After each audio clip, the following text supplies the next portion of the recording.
Okay. Hello everyone, this is William Amzalag. Welcome to our 11th episode of Longevity TV. IJLS, redefining youth.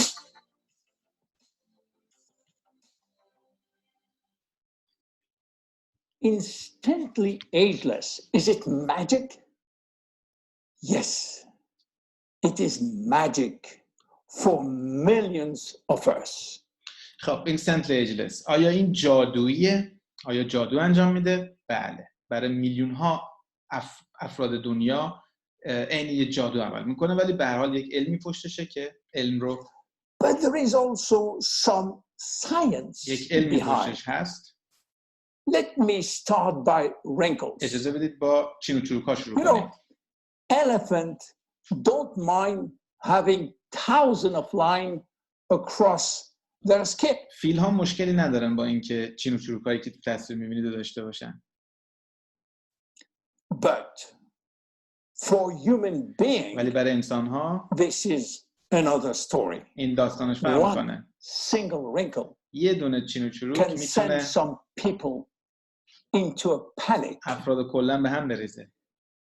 Do you know how wrinkle آیا میدونید become چجوری چین و چروک‌ها به چشم میان؟ especially the ones we call expression wrinkle. خصوصا اون چین و چروک‌هایی که زمانی که expression wrinkles، یعنی چین و چروک‌هایی که وقتی اخم می‌کنیم یا وقتی خنده می‌کنیم یا وقتی روی صورت تازه پدیدار میشن، بهشون میگن expression wrinkles. میگه میدونید چجوری اینها شکل میگیرن، چجوری چه اتفاقی میفته که اینها شروع میکنن به دیده شدن. همیشه وجود دارن ولی شروع میکنن به دیده شدن، خط خودشون کاملا مشخص میشه. If you look at the skin with a microscope, what do you see? اگه با میکروسکوپ به پوست نگاه کنید چی میبینید؟ Skin consists of two layers. پوست 2 تا لایه داره که این 2 تا لایه رو الان میگیم. ممکنه بحثا خیلی تخصصی تر از این حرفا باشه، ولی ساده شده داستان رو قراره بشنوید. The superficial one is the epidermis. اونی که سطحی هست، اون آخرین لایه پوست، منظور بیرونی ترین لایه پوست، اسمش هست اپیدرمیس. Which is made of mainly of dead skin cells that protect the body from که بیشتر از سلولای مرده پوست تشکیل شده که در واقع بدن رو از اون بیرونه مراقبت میکنن. outside element. The next layer is a dermis. اما لایه بعدی، یعنی بلافاصله زیر اپیدرمیس، لایه‌ای هست به نام درمیس. Contain a kind of protein called collagen. و تو این لایه هست که ما کلاژن داریم و کلاژن یک پروتئین هست و پروتئین هست که تو بدن بیشتر از هر پروتئین دیگه یافت میشه. یعنی انبوه‌ترین پروتئین بدن در واقع کلاژن هست و توی یکی از ویدیوها توضیح دادم کوچولو و حتما در آینده بیشتر توضیح خواهم داد که یکی از مهمترین پروتئین ها هست که توی بدن وجود داره و خیلی مهمه که من و شما و همه نسبت به این پروتئین دقت کنن که تو بدن پایین نیاد. و خیلی از شرکت‌های حالا کسانی که شامپو می‌سازن یا هر چیز دیگه، مواد خوراکی مکمل غذایی، دارن از این عنصر استفاده میکنن، اضافه میکنن که کمک کنن به کلاژن سازی بدن. As well as fibers that give skin its elasticity. خب پوست الاستیسیتی داره، یعنی خاصیت انعطاف داره، مثل فنر میمونه. زمانی که شما یه قسمتی از پوستتون رو فشار میدید برمیگرده، بعد از قسمت از فشار میدید سریع برمیگرده. این خاصیت کیسانی اسمشو بذاریم، خاصیت فنرگونش اسمش هست الاستیسیتی. تو لایه درمیس ما کلاژن داریم و یه سری فیبرها، رشته‌هایی داریم که اینها این خاصیت انعطاف پذیری پوست رو بهش میدن. همه آدما دوست دارن پوستشون اونجوری بمونه. پوست زمانی که خیلی افراد جوان هستن پوستشون خاصیت خیلی خوب داره. زمانی که پیر میشیم یا پوست پیر میشه، پوست از بین میره، کیفیتش میاد پایین، دیگه اون خاصیت رو نداره، تازه نیست دیگه، بالا پایین نمیپره. به خاطر همین این در واقع مربوط به لایه دوم هست، درمیس، و این هم دلیلش کلاژن هست و بحث حالا اون فیبرهایی که اونجا وجود داره، چون این تیکه خیلی مهمه، باید تو ذهنمون بسپریم. Wrinkles forms in both the epidermis and the dermis. اما چین و چروک‌ها تو هر دو تا لایه هستن، هم تو لایه بیرونی هم تو لایه درونی. اما ببینیم هر کدوم از لایه‌ها چه داستانی دارن وقتی بحث چین و چروک پیش میاد. And their appearance depend where they form. ظاهر این چین و چروک‌ها بستگی به این داره که کجای بدن ما در واقع اتفاق میافتن و یا اصلا توی لایه بالایی هستن یا لایه پایینی. فرق دارن این دو تا. As you age, your epidermis lost its ability to keep moisture, which lead to fine lines in the skin. خب این جمله خیلی مهم است. دوستان زمانی که ما سنمون بالاتر میره و در واقع به سمت پیری میریم، اتفاقی که روی پوست ما میفته، روی لایه بیرونی میفته، خاصیت خودشو برای حفظ رطوبت از دست میده و این باعث ایجاد چین و چروک‌های کوچولو و کم سطح میشه. بهش میگن fine lines. همینجا توی تصویر میتونید ببینید. fine lines یعنی چین و چروک‌هایی که خیلی اثر فقط ازش هست، خیلی کم عمقه، خط و خطوط خیلی ضعیف. اینها به خاطر از دست دادن رطوبت تو لایه بیرونی ایجاد میشه. Surface. Deeper in the skin, collagen and elastin break down. خب این قسمت فرض کنید اینایی که میبینید میتونید اینجوری متصور بشید که این بالا یه دونه سقفه، اون سقفه رو در نظر بگیرید لایه بیرونی پوست. اون زیره یه سری میله و ستون هست. اینها کلاژن هستن و الاستین. حالا وقتی که این پایه ها خراب میشه، در واقع کلاژن میاد پایین یا حالا الاستین کم میشه، تخریب میشن. اینها هر اتفاقی واسه این ستون ها بیفته، حالا ببینیم داستان چی میشه در واقع. Weaken the skin support structure. حمایت پوست کم میشه، یعنی اینها پوست رو نگه داشتن. چون اگه دستتون مثلا فشار میارید و این پوست برمیگرده سر جاش، به خاطر اینکه اینا اونجا وجود دارن. کلاژن و الاستین هستن که باعث میشن این پوست برگرده سر جاش. برای اگه بیاد پایین، پوست اون خاصیت ارتجاعی خودش از دست میده و At the same time, fat start to disappear from the skin deepest layer. اما همزمان با این اتفاقات، پس از دست دادن رطوبت تو لایه بیرونی، خراب شدن کلاژن و الاستین تو لایه وسط و در عمقی ترین لایه‌های پوست چربی از بین میره. این سه تا دست به دست هم میده و شما یک خط و خطوط یا یک چین و چروک جانانه روی پوستتون در واقع میبینید. Which lead to sagging. sagging یعنی افتادگی پوست، شل شدن پوست، شکم دادن هر چیز رو میگن sagging. Together, this effect create deeper wrinkles. این اتفاقا همه با هم وقتی رخ میده deeper wrinkles. حالا چین و چروک‌های عمیق داریم. Like frown lines and furrows. مثل خط اخم یا خط و خطوط خیلی عمیق. In the 90s, Dr. Alan Scott, a San Francisco ophthalmologist, was looking for a cure for crossed eye. توی 1980 حالا 1980 و خورده‌ای آقای آلن اسکات یه شخصی بود، دکتری بود که ایشون چشم پزشک بوده، دنبال راهی بوده برای اینکه بتونه این حالت چشم رو کراست آیز بهش میگن، زمانی که چشم مرکز نیست، دنبال راهی بود که اینو درمان بکنه و البته راهی براش پیدا میکنه. منتها تو این زمینه‌ای که داشته کار میکرده و این درمان رو پیدا بکنه که چیکار بکنه، اتفاقی به یک چیز عجیبی دست پیدا میکنه. He found it, but what he also found was an unexpected benefit of his magical injection. اون این بحث چشم رو، انحراف چشم رو با یک تزریق اوکی میکرده، یه چیزی تزریق میکرده اونجا، اما نگاه میکرده میده تمام اینایی که این تزریق رو براشون انجام داده، کلی خط و خطوطی که اینجا بودن از بین میره. یعنی ایشون برای چشم کار میکرده، یه تزریق انجام میداده، ولی یکی از اون نتایجی که اونجا میده که این مریض‌هاش، کسایی که تزریقشون انجام داده، اونا دیگه چین و چروکی تو این قسمت ندارن. On his patient face, wrinkle was disappearing.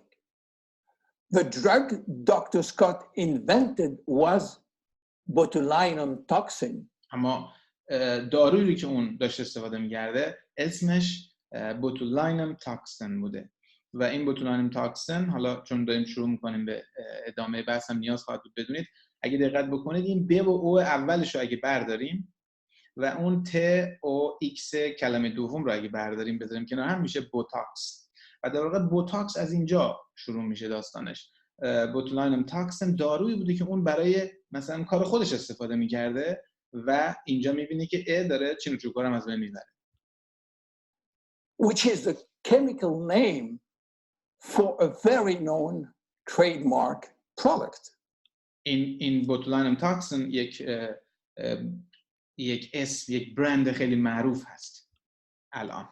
You might be surprised to learn that botulinum toxin is made from a purified, mostly harmless neurotoxin.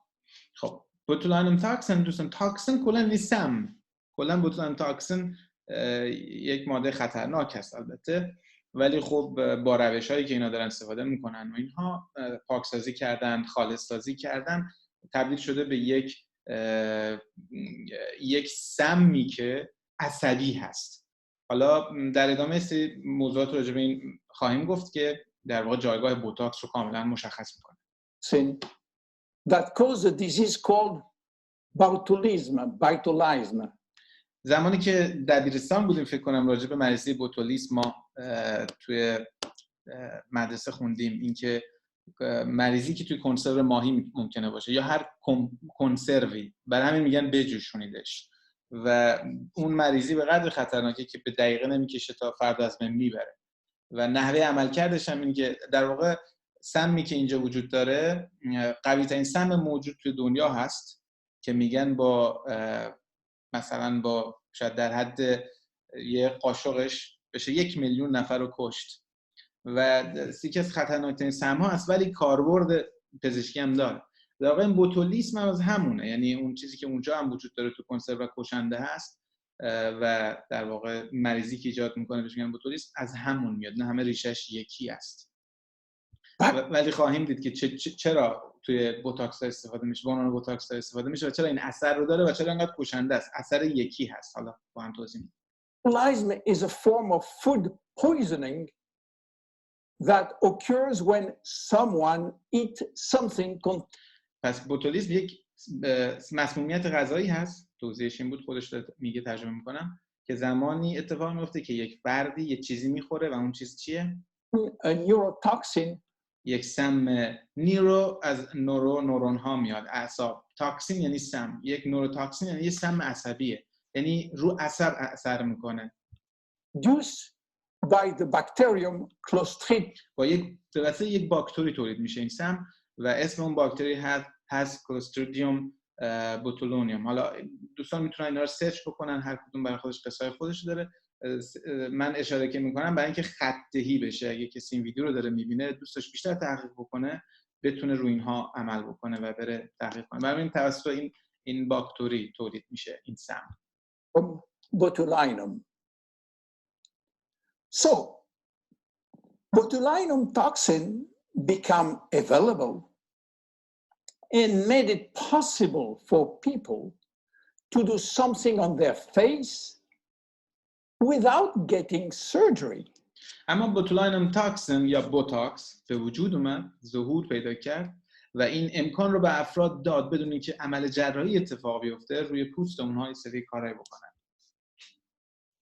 And since its FDA approval for cosmetic use, و چون FDA در واقع اونو تایید کرده برای استفاده در صنعت آرایشی یا کاسمتیک، در واقع botulinum toxin is now the #1 cosmetic medical treatment in USA. محصول تاپ از استفاده، انقدر استفادهش میکنن توی امریکا، محصولی است که بیشتر از همه چیز ازش استفاده میکنن برای صنعت زیبایی و اینها. With nearly 6 million procedures per year. سالیانه تا 6 میلیون بار فقط توی امریکا اتفاق استفاده از این 6 میلیون بار مثلا بوتاکس اتفاق میفته. البته این آمارها مال شاید چند سال پیشه که این ویدیوها تولید شده، شاید الان خیلی بیشتر باشه، ولی همه اینها خبر از این میده که بسیار بسیار رایج است. In fact, some people are even hosting botulinum toxin parties. حتی پارتی های وجود داره توی، حالا شاید خیلی جای دنیا ولی توی امریکا اسمش هست بوتولاینم پارتی، و توی این پارتی ها افراد نوشیدنی میخورن، میرقصن و حالا در واقع تزریق بوتاکس دارن. Where several women and men, yes, men, مرد و زن gather together for cocktail and injection. Unfortunately, some patients and some practitioners overuse botulinum. متاسفانه بعضی از مریض‌ها و بعضی از پزشکانی که حالا تو این زمینه کار میکنن زیاد از حد از این محصول استفاده میکنن. And when more become too much, the result is what's come to be called frozen. و وقتی زیاد از این قضیه استفاده میشه، اتفاقی که میفته یا نتیجه این ماجرا frozen face است، چهره‌ای که یخ زده، منجمد شده. منظور اون حالتهای اکسپرشن از بین میره کامل. In which the user lose any facial expression. کسی که از اون استفاده کرده، بلایی که سرش میاد، اکسپرشن های صورتش از دست میره. حالت های صورت، زمانی که میخندید، ناراحتید، عصبانی هستید، روی صورت، از روی صورت میشه فهمید دیگه اون حالت ها، اونا دیگه از بین میره و شما نمیتونید بفهمید. So what happens when botulinum toxin is injected into the muscle? چه اتفاقی میفته وقتی بوتولاینم تاکسین یا بوتاکس تزریق میشه داخل ماهیچه؟ Surrounding the brow area, for instance. مثلا دور ابرو اگه زدیم. Those muscles cannot scrunch up. اون ماهیچه ها دیگه نمیتونن باز و بسته بشن، تکون بخورن، منجم فلج میشن. در واقع اتفاقی که میفته دقیقاً فلج هست و منتها نوعی از فلجیت خفیف رو ایجاد میکنه اینها، که بنابراین اون ناحیه‌ای که شما تو بوتاکس استفاده میکنید، اون ماهیچه ها پارالایز، دقیقاً فلج میشن و این فلج خفیفی هست و در واقع اون ماهیچه‌ای که دور بر ابرو هستن و زمانی که شما بوتاکس تزریق میکنید، ماهیچه دیگه خاصیت این که باز و بسته بشن، حرکت کنن ندارن و فلج میشن. For a period of time. برای مدتی. They are paralyzed. So the wrinkles in that area often referred to as furrow or frown line. بنابراین اون حالتهای اکسپرشن که روی پوست صورت هست یا اون خط و خطوط دیگه از بین میرن، به خاطر اینکه اون ماهیچه دیگه تکون نمیخوره، بالا بزرگ و کوچیک دیگه نمیشه که این خط و خطوط نمود پیدا بکنه. قشنگ ماهیچه همینجوری میمونه محکم سرش، برای دیگه اصلا اون شما روی پوست هیچ خط و خطوطی نمیبینید. در واقع دلیل این که اون خط و خطوط رو نمیبینید صرفا به خاطر اینکه اون ماهیچه رو بلای سرش میاره که کلا فلج میشه و دیگه شما نمیتونید ببینید، وگرنه برای کلاژن پوست شما اتفاق نمیفته. شما کلاژنتون تخریب شده، چربی اون لایه زین از بین رفته، رطوبت پوستتون نیست، همه اون بلاها هست، بلاها موجوده، ولی شما فقط اون زیر رو، ساختار بدنی رو، ساختار ماهیچه رو کاملا فلج کردید، حالا دیگه تکون نمیخوره، برای این کسی نمیتونه ببینه اون خط و خطوط رو و به این شکل هست که بوتاکس داره عمل میکنه. Temporarily go away. But what botulinum toxin has to do with instant ageless? اما ربط بین بوتولاینم تاکسین یا بوتاکس با اینستنت ایجلس محصول جنس چیه؟ The major ingredient of instant ageless is called arginine. عنصر اصلی که توی اینستنت ایجلس ما داریم آرگیرلین هست. آرگیرلین یکی از محصولاتی است که توی دنیا وقتی کشف میشه، مثلا رزوراترال که توی ریزرو هست، مثل اصلا خود بوتاکس زمانی که کشف شده، ببینید خیلی اتفاقی این در واقع یک حالت پروتئین هستن، اینا همشون پپتاید هستن، از جنس پروتئین هستن. وقتی این کشف شده کلا صنعت رو دگرگون کرده، اون صنعت کازمتیک رو دگرگون کرده، یا حتی کشف آرگیرلین هم همینطور. بنابراین همه این محصولات ناب دنیا به خاطر وجود یک عنصر خاص هست تو اینا. و ما راجع به محصولات دیگه همه میدونیم، مثلا راجع به فینیتی میدونیم که TA65 اصل ماجراست، راجع به ریزرو میدونیم رزوراترول اصل ماجراست، راجع به محصول اینستنت ایجلس باید بدونیم آرگیرلین اصل ماجراست و آرگیرلین رقیب بزرگ بوتاکس هست. اما تفاوت این دو تا ببینیم چیه. من پیشنهاد میکنم این سایتی که روی وبسایت روی این ویدیو هم هست دوستان برن ببینن. زمانی که یعنی بحث آرگیرلین پشتوانه یعنی اون کسی که یه سری کارا رو کرده بوده و در جریان اون کارها این آرگیرلین هم اومده کشف شده و اومده جلو و تایید شده و اون فرد هم نوبل فیزیک گرفته، جایزه نوبل گرفته. و برای خود من زمانی که این تحقیقات رو می‌کردم خیلی جالب بود که در واقع محصولات جنس چه پشتوانه‌ای دارن. یعنی شما اگه تو سایت خود آرگیرلین برین، همون argireline.com، کلیه اطلاعات مربوط به این محصول رو و کاربردهاشو و مسائل دیگر رو میتونید ببینید. Argireline is a trademark for special peptide. By the way, peptide are portion of proteins. پپتاید بخش‌هایی از پروتئین هست. Botulinum toxin, and especially botulinum toxin A, بوتولینوم تاکسین یا بوتاکس انواع اقسام مختلفی داره دوستان، از A, B, C همینجوری میره تا G، نمیدونم زیاد داره. ولی اون بوتاکس A حتی بعضیش کاربرد پزشکی داره، بعضیش خیلی سمیه، بعضیش خیلی، هر کدوم یه داستانایی واسه خودش داره. ولی A خصوصا چیزی که الان راجعش داره صحبت میکنه is also a peptide, اون هم پپتایده، اون هم پروتئینه، almost identical. تقریبا شبیه، یعنی یکسانه. Both peptides modulate muscle contraction.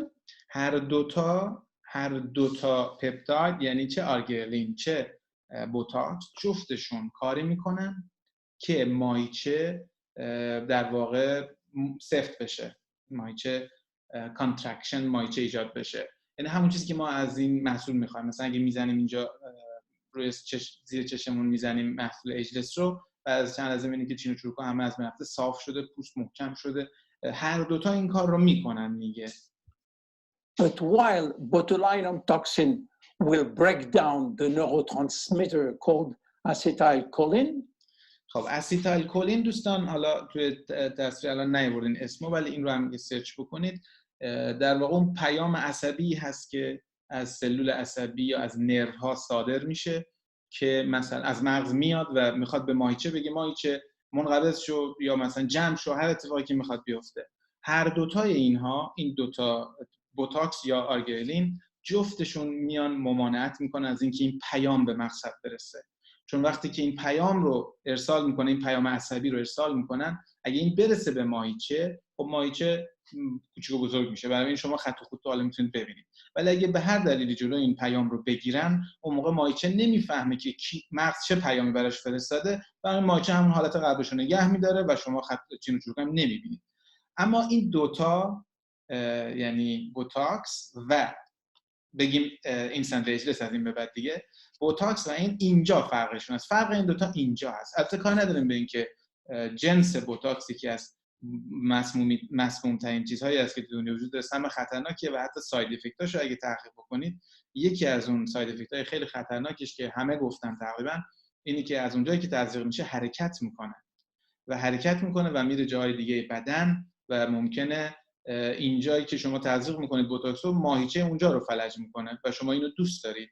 ولی اگه بره یه ماهیچه دیگر رو فلج بکنه که این جزء ریسکاش هست، کم یا زیاد جزء ریسکاش هست، اتفاقی که روی ماهیچه‌ای که مطلوب شما نیست فلج بشه، اگه فلج بشه شما اون موقع خب خطرات خیلی سنگینی داره. دلیل اینکه بوتولیس در از خیلی خیلی کم یه نفر رو میکشه، یا همون سمی که اونجا وجود داره، اگه کسی استنشاق بکنه اون سم رو، این سم میره توی شش و میره دیافراگم رو فلج میکنه. دیافراگم که فلج بشه دیگه شما نمیتونید نفس بکشی و میمیری، همون لحظه میمیری. و دلیل خطرناک بودن این سم اینه. و وقتی که بوتاکس استفاده میکنید این ریسک رو دارید من به ضرر بوتاکس و علیه بوتاکس نمیگم، ولی جالب بود برام مقالاتی که خوندم. یکی از ساید افکت های ضرر جانبیش اینه که حرکت بکنه اون ماده که همه میفهمیم میتونه حرکت بکنه و یک مایچه دیگر رو درگیر بکنه، فلجش بکنه، که اون مایچه اگه فلج شد اون موقع مثلا یکی از اون مایچه‌های بلع میتونه باشه که جزء چیزاش من خوندم. استفاده های پزشکی هم داره قطعاً برای کسانی که ماهیچه‌هاشون اسپاسم‌های شدید دارن، از این استفاده میکنن تا اون ماهیچه رو جای خودش حالا چیز کنترلش کنن دیگه، اون پیام عصبی دیگه بهش نرسه. بنابراین در جای خودش خوبی‌های خودش هم داره، کاربردهای خودش هم داره، ولی وقتی به عنوان کازمتیک و آرایشی دارید استفاده میکنید، در واقع زیبایی دارید استفاده میکنید، باید بدونید که این چجوری عمل میکنه. حالا همه تفاوت این دوتا جدا از بحث سمی بودن بوتاکس از اینجا شروع میشه که اون یکی سمی نیست، اون کاملا بایو هست. آرگیرلین بایو سیف هست، یعنی برای طبیعت و برای انسان و برای اینا همه هیچ مشکلی نداره، هیچ ضرری نداره و این تفاوت خیلی بزرگی است. اما تفاوت دوم تو کارکرد این دوتا هست. زمانی که شما داستان کجا شروع میشه که این ماهیچه سفت بشه و ما استفاده بوتاکس رو حس بکنیم، یعنی ببینیم که خط و خطوط نداریم مثلا، یا اینستنتلی ایجلس روی پوستمون میزنیم و ببینیم صاف شد همه چیز. چه اتفاقی اونجا میفته؟ پیام عصبی ارسال میشه. پیام عصبی وقتی ارسال میشه، یکیشون میزنه نابود میکنه اونو، یکیشون میاد جلوش وای میسته نمیذاره بره. و این هنر محصول دوم هست، آرگیرلین، که آرگیرلین میاد و جلوگیری میکنه از این که بره، ولی اولی میزنه در واقع منفجر میکنه اونو. دقیقاً مثل اینکه شما یکی رو بخواید ساکتش کنید، یه راه هست که با باتون بزنید تو مخش، طرف بیفته زمین دیگه صداش در نیاد، یه راه اینه که مثلا دهنش رو بگیرید. و دقیقاً تفاوت این دوتا اینجوری بود با تجربه تحقیقاتی که من کردم. و این دلیل این هست که خیلی ها اعتقاد دارن که بیایم و از روی پوست با یه سری تاپیکال یعنی روی پوست اعمال میکنید، با یه سری محصولات اینجوری واسه مراقبت اینجوری بتونیم این کارو بکنیم. و آرگیرلین اینو ممکن کرده که بتونن از روی پوست این کارو بکنن. Sent from the nerve to the muscle, Argirlin will prevent this neurotransmitter to be released, and this mechanism make all the difference. این مکانیزم جلوگیری از اینکه این پیام بیاد و برسه به ماهیچه تمام تفاوت‌های ممکن است. خیلی ساده تفاوت این دوتا بوتاکس و اینسولین ایجلس در اینه. Because with the botulinum toxin, muscle. و نکته جالب اینه وقتی شما بوتاکس میکنید ماهیچه رو فلج میکنید. فلج ها. Paralyzed while with ولی وقتی آرگیرلین استفاده میکنید اون ماهیچه ریلکسه، فقط نمیفهمه چی شده، یعنی در سکون به سر میبره، انگار سر صدای طرف یه جوری درستش کردید که این حس نمیکنه، نمیشنوه، کاملا ریلکسه. ولی اون یکی انگار یه بمب منفجر میکنید اونجا، مثلا خود ماهیچه‌ام در واقع پارالایز یا فلج میشه. من سعی کردم با تجربه اطلاعاتی که داشتم به ساده ترین شکل توضیح بدم، ولی داستان عمل کردن این دوتا رو بحث نوروترانسمیترها و حالا اونم ماده‌ای که اونجا منتشر میشه و اون پیام هست خیلی پیچیده است. منتها شما اینجوری میتونید تصور بکنید که یکیش با تخریب این کارو میکنه، یکیش فقط جلوگیری میکنه، یعنی ممانعت میکنه، هیچ کاری دیگه انجام نمیده و هیچ ضرری هم نداره. و در حالت دوم طبیعیه که چون هیچ اتفاقی نیفتاد اونجا، ماهیچه شما ریلکسه. این ماهیچه حالت ریلکس داره و بنابراین خط و خطوط هم نداره و حالت خودش رو حفظ میکنه. Argirlin, the muscle is relaxed. This is why Argirlin and instant ageless will reduce wrinkle formation. و به خاطر همینه که ترکیب آرگیرلین و اینسولین ایجلس خب ما داریم توش دیگه، جلوگیری میکنه از این که خط و خطوط ایجاد بشه. Will minimize the depth, the volume. اما یه چین و چروک یه سری مشخصه داره. مثلا که از اون مشخصه ها طولش هست، یکیش عمقش هست، یکیش حجمش هست و هر کدوم از اونها تعریف داره. حجم یک چین و چروک در واقع یک معیار هست برای اون حجمی از پوست که درگیر کرده وقتی اون اتفاق افتاده. وقتی که ما اینسولین ایجلس استفاده میکنیم هم طول اون چین و چروک، هم عمق چین و چروک و هم حجمی که یه چین و چروکی، نمیدونم مفرد چین و چروک چی میشه، چین یا چروک کدومش رو بگم نمیدونم، ولی هر کدوم اون حجمی که اونو در اون قسمت از پوست ما رو درگیر کرده همه رو کاهش میده و توش بهبود اتفاق میفته. And the length of existing wrinkles and expression lines as well as و expression lines ها هم کم میکنه. منظور اون خط و خطوطایی است که به دلیل عصبانیت، اخم یا خنده ایجاد میشه. skin roughness. و همچنین roughness یعنی زمختی پوست رو هم بهبود میبخشه، پوست رو نرم میکنه یا از حالت زمختی و ناهمواری درش میاره. Argireline also works by promoting the creation of elastin and collagen. اما نکته دیگه ای که انسولین ایجلس داره، انسولین ایجلس پروموت میکنه، یعنی کمک میکنه به این که کلاژن سازی و الاستین سازی توی پوست ما اتفاق بیفته. و این یه نکته خیلی مهم هست، یعنی واقعا داره جوانسازی انجام میده محصول ایجلس، در صورتی که شما بازم با بوتاکس باید مقایسهش بکنید و میبینید که چقدر این دوتا متفاوتن. بنابراین ما زمانی که انسولین ایجلس استفاده میکنیم باید انتظار داشته باشیم بهبود توی پوست هم اتفاق بیفته، جدا از اون اثری که به شکل موقت داره. دلیلش چیه که این کارو میکنه؟ به خاطر اینکه میاد کلاژن سازی و در واقع الاستین سازی رو که میدونیم اون ستون‌هایی بود که توی لایه دوم پوست هست، زیر پوست وایسادن اینها و اینها خراب میشن. وقتی که خراب میشن پوست ما شروع میکنه به در واقع حالت چین و چروک. بنابراین اگه اون قسمت رو تقویت بکنیم باعث میشه که پوست قشنگ بالا قرار بگیره و کاری که انسولین ایجلس میکنه میاد به این کمک میکنه. پس الاستین سازی و کلاژن سازی رو تحریک میکنه، کمک میکنه. Which often توی تصویر دارید میبینید بین در فاصله 30 روز ببینید چه اتفاقی افتاده. اگه توی سایت argireline.com هم برید اونجا نمونه‌های خیلی قشنگی رو میبینید که چقدر دقیق و علمی بررسی کردن چه اتفاقی روی پوست و روی چین و چروک‌ها میفته. داستان آرگرین یعنی اون عنصر مهمی که توی انسولین ایجلس هست واقعا یه انقلابی بوده توی دنیا. increase the appearance of fine lines and wrinkles. و خب تصاویر دارید میبینید، بنابراین بهبود داره در بحث خط و خطوط. این نکته‌ای است که توی این ویدیو هست. The increased loss of collagen and elastin in the skin is, however, a natural aging.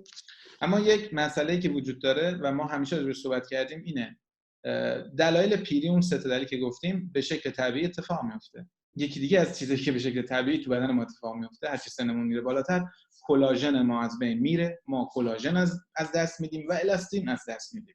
این نوشته که به شکل طبیعی جزء پروسه پیری ما از پروسه زندگی ما هست.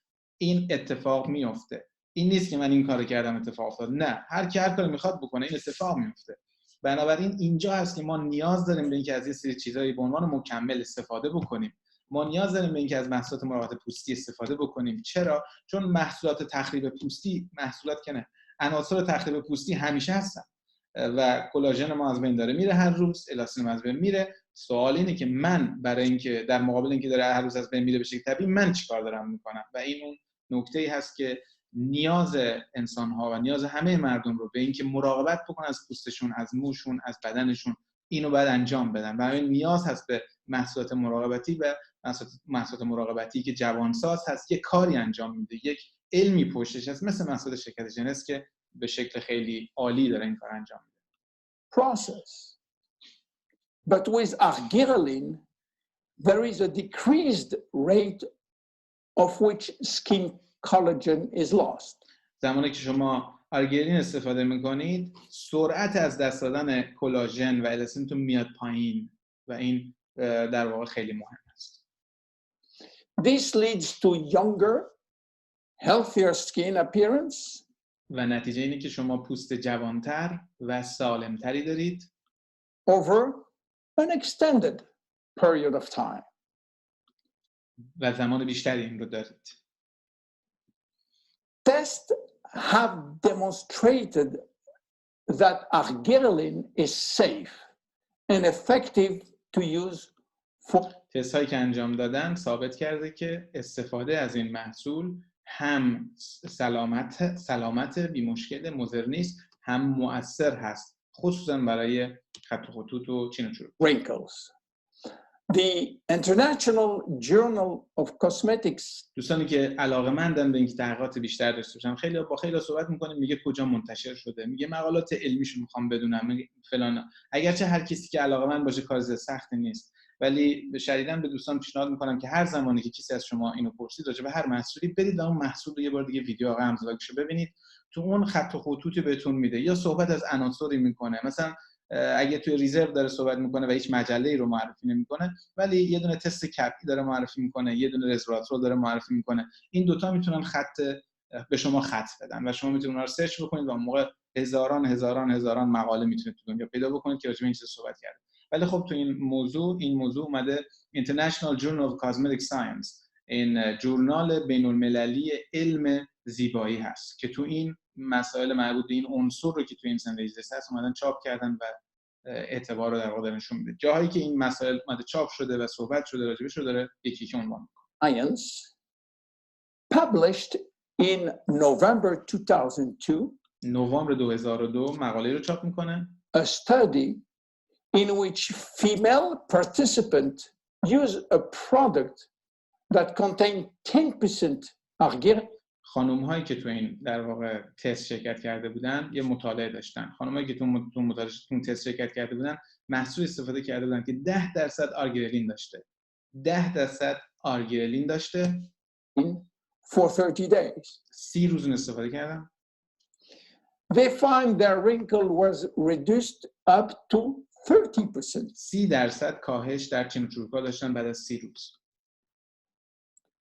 The National Institute of Health in Spain سازمان سلامتی ملی اسپانیا also published a skin study with similar results. یه مقاله مشابه داشته با همین مطالعات و نتایج. University Miguel Hernández published a skincare report.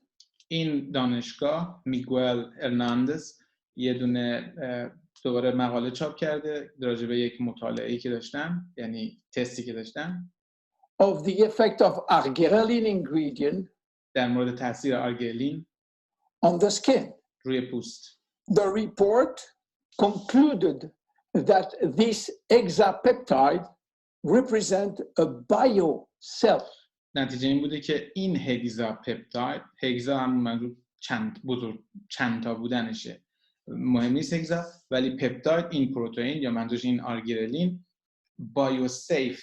بایوسیف یعنی کاملا واسه بایو منظور موجود زنده است، هیچ گونه ضرری نداره، برعکس بوتولینوم تاکسین که سمی هست، اسمش روشه تاکسین یعنی در واقع سم، و این گفته که این محصول آرگیرلین میتونه جایگزین بوتولینوم تاکسین باشه در صنعت زیبایی. Alternative to botulinum toxin. دوستان یه جمله توی پرانتز بگم، شاید خیلی‌ها بگن پس چرا اگه این سمیه این اینجوریه اینو جلوش نمیگیرن فلان. اگه برید تحقیق بکنید صاحب امتیازات بوتولینوم تاکسین رو من در آوردم، یکی از بزرگترین شرکت‌هاییه که توی دنیا، یکی از مافیاها و غول‌های بزرگ دنیاست. فرض کنید مثلا گوگل باشه مثلا، خب نمیتونه یه نفر بیاد گوگل رو جلوشو بگیره. اینا داستانای خودشون دارن، مافیای خودشون دارن، برای اینجوری نیست که چون فهمیدیم این بهتر از اونه اونو نابود کنیم. یک چیز کوچولو بگم، اینم حالا زمانی که برای اولین بار برق اختراع میشه، خب میدونیم که ادیسون برق رو اختراع کرد، ولی ادیسون برقی رو اختراع میکنه که برق باتری هست، برق مستقیم رو اختراع میکنه، و برقی که ما امروز داریم استفاده میکنیم برق AC هست، DC نیست. شما تو خونه‌تون مطمئنا با باتری که یخچال و لامپ و اینا رو چیز نمی‌کنید. و 20 سال یکی از شاگردان ادیسون در واقع میاد برق AC رو کشف میکنه و 20 سال این دو نفر با هم دعوا داشتن، نمیتونستن از پس ادیسون بر بیان، مافیایی بوده برای خودش، تا بتونن ثابت کنن که این برق دومیه. در فکر کنید 20 سال ادیسون با برق باتری کاراشو می‌کرده و اصرار داشته که این بهتره. پس ببینید همیشه لزوما این که یه چیزی مثلا سمیه فلان، شما نمیتونید انتظار داشته باشید پس این چرا هست، پس حتما مثلا شما اگه میگید این محصول اینجوریه شما راست نمیگید. شما نه، تو دنیا خیلی چیزا داریم. چند روز پیش توی یکی از ویدیوهای دیگه آقای امزلاگ دیدیم که آقای امزلاگ میگه که بحث چاقی بود، گفت توی دنیا این همه پزشک، این همه مؤسسات بزرگ سلامتی به شرکت‌های بزرگ فود کامپنیز، یعنی شرکت‌هایی که دارن محصولات غذایی تولید میکنن، بهشون میگن آقا مثلا تو دنیا دارن اینها میگن که مردم شکر مصرف نکنید، نمک مصرف نکنید، این کارو بکنید، این کارو بکنید. میگه اینا موفق نیستن، یعنی پزشکان نمیتونن موفق باشن. دلیلش اینه که اون شرکت‌های بزرگ غذاسازی زیر بار نمیرن، اونا بیزنسشون رو تعطیل نمیکنن، اونا باز هم شکر بد توی موادشون، نمک بد توی موادشون میزنن به خاطر اینکه این بیزنسه و اونا موفقن. بنابراین این که یه چیزی بده نمیتونیم زدش بشیم، پس چرا جلوشو نمیگیرن؟ معلومه که خیلی اصلا میخوان اون باشه. به خاطر همین اگه به کسی خط میدیم بگیم آقا این محصول استفاده کن، مثلا بوتاکس نکن، و اون میگه بابا بوتاکس همه جا هست فلان، داستان پشت این ماجرا رو بدونیم چه خبره و مطمئنا پشت هر کدوم از اینا افرادی هستن که سازمان‌هایی هستن، شرکت‌هایی هستن که میلیاردی دارن پول در میارن، کی میان اونجا رو ببندن یا بگن آره این بده، این ضرر ممکن داشته باشه، بیایم بذاریم کنار، بیایم از اون استفاده کنیم. این یه شرکت کاملا رقیب و داستان میلیاردها دلار شاید پول باشه، به خاطر همین زیر بار نمیرن و این داستان وجود داره. Cosmetics. Back to instantly ageless now. برگردیم به instantly ageless. Why instant? چرا همون لحظه اثر میکنه؟ Instant means immediate. How چطوری؟ immediate? Instant ageless is presented in a microcream. به شکل یک مایکرو کرم هست، کرم مایکرو که which immediately dissolve in the skin. که به محضی که شما روی پوست استفاده میکنید اینستنت ایجلس رو، چون میکرو کرم هست، همون لحظه توی پوست در واقع جذب میشه. And results start to be visible within a minute. و نتایج رو شما میتونید برای همین توی یک دقیقه اول ببینید، به خاطر اینکه همون لحظه جذب میشه، میکرو کرم هست، همون لحظه جذب میشه و شما میتونید نتایج رو خیلی زود ببینید. و اگه دلیل اینکه چرا انقدر زود اثر میکنه اینه که سریعا جذب میشه، جوری ساختنش که اینجوری باشه. Instant ageless contain also other ingredient. چیزای دیگه هم تو این وجود داره، تو اینستنت ایجلس مواد دیگه هم تو این گنجوندن، as sodium and magnesium سیلیکات مگنیزیوم، منگنز و سدیم. در واقع دو تا سیلیکات هم توش گذاشتن. a blend of two different silicates which when combined promote lightening effect on the skin. وقتی که این دوتا استفاده میکنیم پوست رو حتی حالت روشنی بهش میدن. و فقط اون دو تا سیلیکات رو من فارسی مگنیزیوم و منگنز از یا منیزیوم نمیدونم، بعدن هر کی اینو دید خودش ببین، احتمال منیزیوم باشه. They retract skin pores. خب و این باعث میشه که سوراخ‌های روی پوست هم در واقع کوچیک بشه و از بین بره، یعنی حفره‌های روی پوستی، سوراخ‌های روی پوستی، اونها هم از بین میره. Pores appear smaller. سوراخ‌های منفذهای پوستی کوچیک‌تر به نظر میان. Wrinkles look lifted. چین و چروک‌ها انگار که لیفت شدن و tightening effect on the skin و پوست هم انگار کشیده میشه. این اتفاقاتی که میگه وقتی اینستنت ایجلس استفاده می‌کنی این اتفاقا میفته. Pores appear smaller and wrinkle look lifted. How to use it? چجوری استفادهش کنیم؟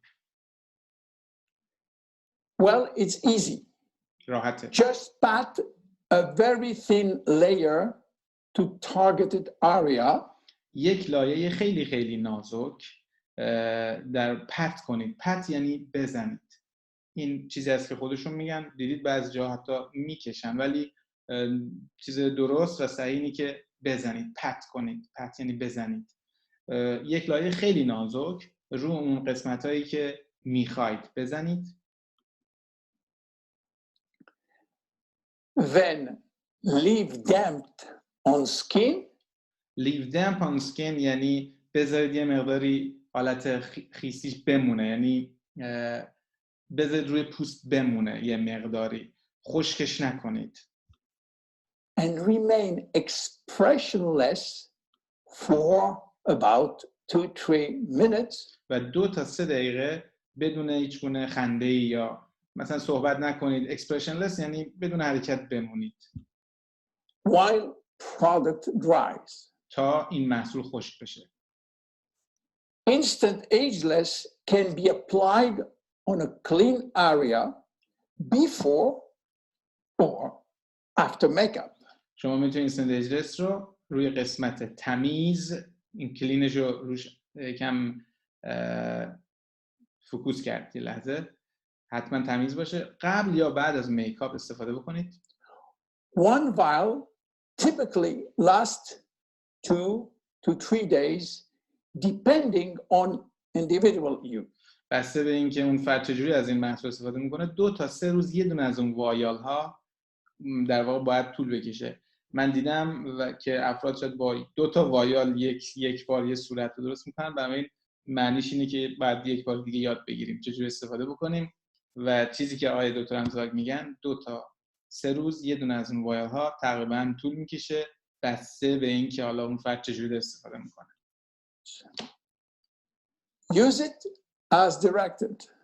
به اونجوری که بهتون گفتم استفاده کنید. And avoid contact with eyes. تو چشتون نره. If the product gets into eyes, just flush with water. و اگر رفت تو چشتون فقط با یه عالمه آب بریزید تو چشتون و چشتون رو بشورید. محصول دیگه هم همینه، اگه سرم یا کرم روز یا حالا این محصول اگه رفت تو چشم، سریع فقط باید با آب یه عالمه آب بریزید. برای خود من اتفاق افتاده یه بار و با آب زدم و اوکی بود، چیز خاصی نبود، ولی راهش اینه. You have to discontinue use if redness or irritation will occur. اگر قرمزی روی پوستتون ایجاد شد یا خارش روی پوستتون ایجاد شد، منظور اینه که اگه حساسیت نشون دادید استفاده نکنید. And consult your physician if you are allergic to cosmetics. و اگر حساسیت نسبت به مواد آرایشی و حالا زیبایی یا اینجور مسائل دارید، قبل از اینی که استفاده بکنید با دکترتون یا حالا کسی که بهش اعتماد دارید یه مشورتی بکنید نسبت به این که خب همیشه هست. Instant ageless is unique. instant ageless منحصر به فرده. Instant ageless, it's magic. جادوییه. But instant ageless is based on clinical evidence. و مستند هست طبق مدارک کلینیکی. My name is William Amzalag. See you at our next episode. Bye-bye.